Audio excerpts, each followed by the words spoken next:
স্মরণ রাখতে হবে যে আমি কার সামনে দাঁড়াচ্ছি।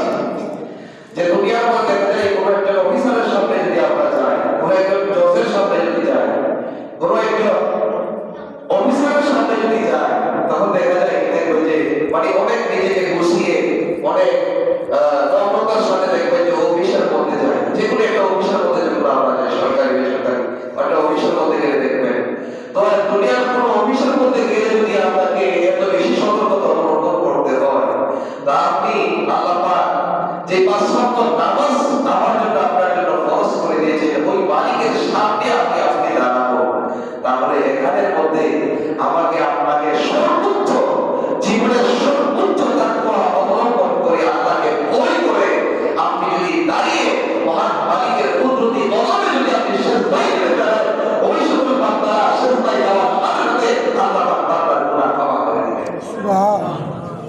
এই জন্য হাদিস শরীফে আসছে, নবীজি বলছেন as-salatu khams al-jum'atu ila al-jum'ah wa ramadanu ila ramadan mukaffiratun lima bainahunna idza ujtunibatil kaba'ir। পাঁচ ওয়াক্ত নামাজ এক জুমা থেকে অন্য জুমা পর্যন্ত, এক রমজান থেকে অন্য রমজান পর্যন্ত সমস্ত গুনাহের কাফারা হয়ে যায় যদি ওই বান্দা কবিরা গুনাহ থেকে বিরত থাকে। সুবহানাল্লাহ, আলহামদুলিল্লাহ, সুবহানাল্লাহ।